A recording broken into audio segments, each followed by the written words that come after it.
Welcome back to the Inside Indian Hill Braves Athletics podcast here on IndianHillBraves.org and ESPN Media powered by Sidearm Sports.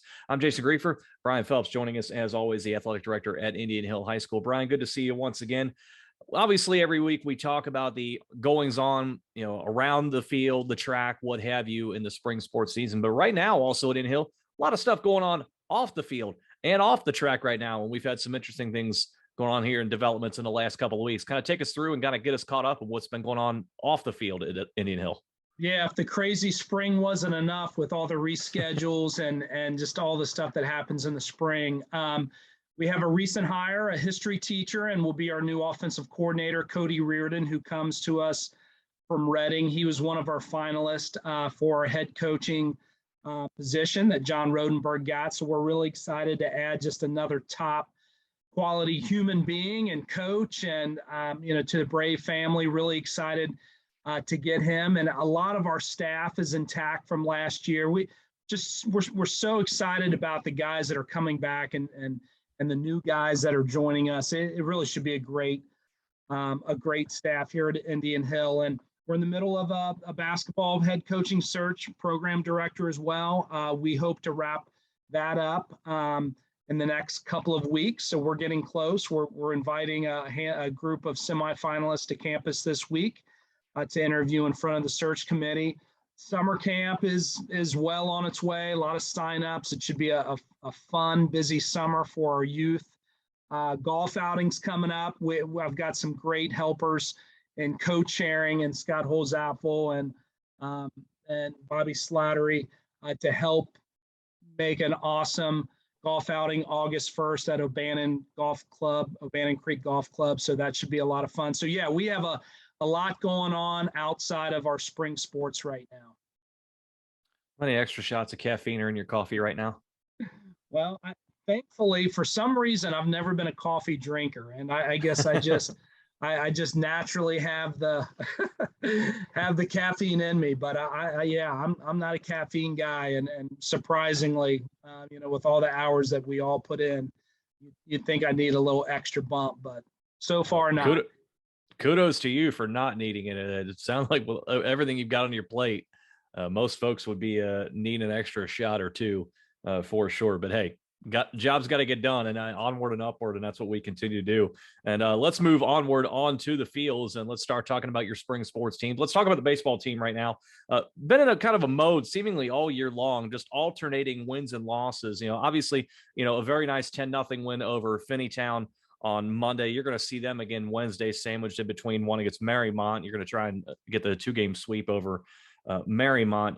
But we look at the way things are shaking out here, and obviously everybody's looking up at Taylor as far as the team to beat in the field. Reading's near there with 4-1 at this point. But as I said, it's been kind of an up and down year for the team. Some strong performances, some close losses in there, despite the results. But just wondering how the mood is around the team right now, given the fact that they've just, for whatever reason, schedule, a tick here, a bunt there, whatever the reason may be, have just not been able to put together that sustained winning streak to this point. Yeah, the question was kind of how's the mood? How's that? It's great. This is a fun team to watch. Yes, gosh, why can't we just be more consistent? I think that's the theme. I think the answer to that is, although we have some nice upperclassmen that we rely on, and we've talked about this before. We're such a young team, and I think that's what you get with a young team. They really can show glimpses of being really good, and we have some hiccups that a young team sometimes have. I think of our 6 losses, I think we're 7-6 right now. 5 of those maybe are like 7 runs in 5 games, so it's that, or 8 runs or something like that. It kind of determined those losses. So feels great that we've been able to play with every single team, competed well, haven't got over the hump with a couple, but then we'll show, like I said, we'll play really good baseball. That Marymount game on Friday had to be the most fun that we've had here in a long time. It was youth night. We probably had 100 of our youth baseball players around. The atmosphere was great, a nice 6-2 win. Our kids played really well. So those are the types of things that we are doing more here at Indian Hill, not just playing the game, but involving the community, our youth teams. And it just makes it, kids are signing autographs after the game. That was followed up with the Sunday youth clinic, and just some great energy on campus, no doubt about it. And, that's just what makes it so much fun. Yeah, team for sure that the record doesn't necessarily quite tell the story. You mentioned some of the close losses. You're talking a 4-3 loss to Fenwick. Both Taylor games, you play them 7-4 and 11-9. Cincinnati Trailblazers goes to extra innings, and Madeira gets you once 5-4. So, I mean, you just, as I said, little things here and there, and we're talking about a completely different story. So maybe a team that can sneak up on some people as we head forward in towards the postseason. Let's switch gears. Let's shrink the diamond a little bit and talk about your softball program. Obviously, it's a tough season, and we're trying to build. And they're looking to do that this week against Finneytown and Reading, as the postseason's not too far off in the distant future. You've mentioned in the past, in the last few weeks here, about how they're continuing to just keep their nose to the grindstone, keep working, keeping that positive attitude. And is that still the case right now with that team? Are you still seeing them, just out there putting in that work and not necessarily just saying, hey, season already is what it is, and we're just going to kind of pack it up from here? I would imagine that's not the case. It's a rough season, no doubt about it, on the diamond. Our numbers are good. Our kids' attitudes are good. We'll play St. Bernard in a doubleheader this Saturday. Those are two games that we feel like we should be very competitive in. Two Marymount games that were competitive. And we had senior day last Friday for them, and that was a feel-good kind of day with 9 seniors on the team. Those are the kind of things that are going on that I think keeps the team going. Yeah, the not winning isn't fun for anybody, but we've got a good group of coaches and kids, and they're pushing on. And like I said, hopefully this weekend we have the chance to be competitive in a couple games, and we'll see what happens. We'll keep track of that for sure, and see if they can get going. And who knows, just a couple of wins here or there, you never know where it can take you going forward. Let's switch gears, talk about your track and field teams. And they were busy just on Monday. The weather actually decided to cooperate for once. Imagine that. But you host Marymount, and I saw some clips on your tweeter, and every one of the clips I saw Indian Hill red in front of Marymount blue, and every single one of them. So I'm curious to know if that summed up the event overall and the performance against Marymount, and how do you expect things to shake out as they head to Goshen on Friday? Well, I'm pretty good at showing the highlights, no doubt. Marymount has some nice, strong runners. They had some events that they did well. We didn't run relays, but no, we showed very well. Our kids did great. Just a fun dual meet to invite a down the street neighbor over and get some quality times, compete a little bit. So no, it was a good day for the Braves all year long. Both our boys and girls have just really crushed it, and we have some events that we really do well in. Looking forward to Goshen coming up, and the rest of the schedule. But we're really excited about our group of kids, really on the boys and the girls side. They're really strong. We feel like we have a chance to, it's always about staying healthy and all that kind of stuff, but we feel like we have a strong chance to win the league or do really well in the league, and a strong chance to even perform well at the state level this year. From what you've seen or in speaking with the coaching staff, how close do you think they are to their peak? Obviously, the mantra always goes, you want to peak at the end of the season. You want to be healthy at the end of the season. How close is that gap? I don't think that we're there yet. And the reason that I say that, some of our strongest runners on the guys' side, and really the girls' side too, are upperclassmen, but first-year runners. And, the track is not as a secondary sport to them. And they are just still learning how to run and learning how to, jump and long jump and the relays. And they're doing well already, not being, clean with that kind of stuff. So that's what's great about this season. Every one of these experiences gives those kids even more of an opportunity to clean that up and get better. When you talk about an Elizabeth Whaley who just feels like she breaks a school record every time she runs, she's pacing herself to be ready, and she's a seasoned athlete. But there's a handful of kids that are really having great times that are newer to the sport. So that's why I say we're not in full kind of peak mode yet, which is a great thing. But golly, if these kids really maximize their talent, it should really be great at the end of the season. And it's a good thing that they haven't maximized that talent as of yet. So you want to keep those times coming down and the distances going up as we head forward. Switching gears, moving over to lacrosse. Let's talk about the boys first. They had a solid week since our last program here, going 3-1. The only loss coming to Lexington Catholic, who's ranked in the top 5 in Kentucky. So playing strong.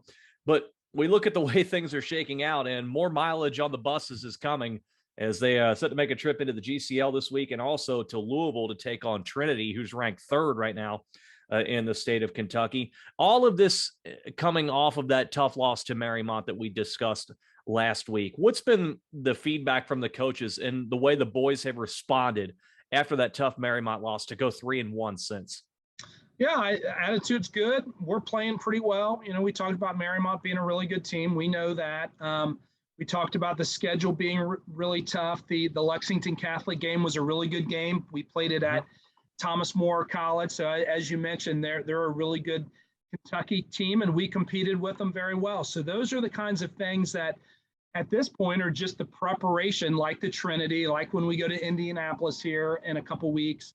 It's just all preparation for the tournament. One of the and I know every team has a little bit of this and can talk about this, but one of the light at the end of the tunnel, and already a good season. So we're not talking about, gosh, we need to get on that winning streak. We're on a winning streak, but we need to continue to play this competition, get ready for the tournament, and get healthy. I don't think we've had our full team yet, and those are some key guys that are out of our lineup for various reasons. But I think all good news kind of the further we get into the season. So, we get everybody on the field and ready to go when it matters most, which is tournament time. We're really excited to see how this plays out for us. Over on the girls' side, they continue to be nothing if not exciting to watch as many times as they're putting the ball into the net. I know we've talked about the Larson sisters here on the show in the past. They've now combined for 73 goals on the season in just 9 games, so that they're delivering the goods for sure. However, as of this past week, kind of a tough week to go by, losing 3 out of 4, heading to a CHCA later on today. And so they're still scoring plenty. 13 against Marymount, 19 against Madeira, 13 against DeSales, and 11 against Wyoming. But other teams are starting to score a little bit more on you this last week or so. How do you figure the coaches are working to get back to that defensive level that you had earlier in the season, where you were scoring in bunches, yes, but you were also holding the opposition down and were able to win several games rather comfortably? Right. Yep. Some speed bumps for sure. Kind of too bad type of moments, kind of like the boys side. We're excited to have everybody back and raring to go. It's a little bit of bad luck. We have we have a school trip that some kids qualified for. That's a really big deal for our school that have missed, and some kids that are injured and sick. And, those are all excuses, I know, but I think those games are a lot different when we have at least the majority of our team. However, it gives other kids a chance to step up and get experience and play at a high level. So no one's jumping off the ship, with some losses kind of in our rear view right now. And we know we have some winnable games coming up. It's all about getting some experience, playing good competition. And, it feels like, gosh, if we can just get our team on the field, then let's see where we are. Now, the exception to that is I think our team was on the field in our last Marymount, when we played Marymount, which again is a benchmark for us in lacrosse for sure. And we need to get better in that kind of game, but we're okay. That's it's a good team, some young talent. We've talked about this, but we have a lot of young kids on that team, but very talented team. So I'm excited about girls lacrosse. I continue to be. And I think the season's going to be a really good one for us. Touched on that Marymount game a week ago, and as we mentioned, Marymount wound up winning the game, but your team was able to score 13 times against them, and that is something that does not happen very often for that program. I'd have to imagine that even in a loss like that, they came away still feeling pretty good that, hey, if we just shore up a couple little things here and there, if we see them in the postseason, we got to feel really good about our chances.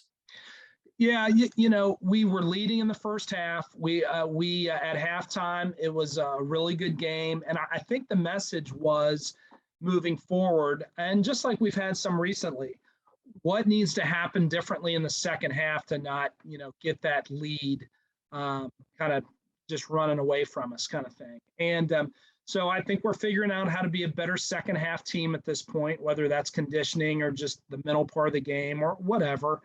Yeah, like we said, we know we can put the ball in the back of the net against Marymount and really any team. We're really strong offensively. We need to get a little bit better defensively and finish in the second half. And we're a team that I think that can really compete with anybody. Over on the tennis side of things, we've got a busy week coming up. We've had a busy week since we last spoke. Obviously, the Sycamore one we focused on a lot last week.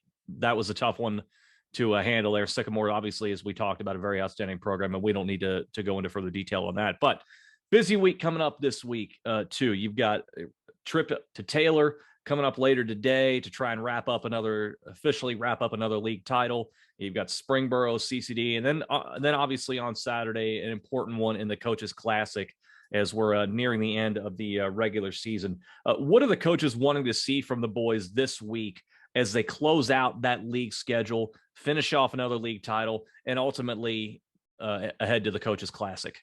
Yeah, just play the way that we can play. I know there's a lot of different lineups kind of going on just to make sure, figuring out where everybody fits best. And, with challenge matches, it kind of takes care of itself of where everybody needs to play. But it's a chance for some guys that play singles to hook up in doubles and vice versa and give guys experience in other, spots and all that kind of stuff. So we continue to be really excited.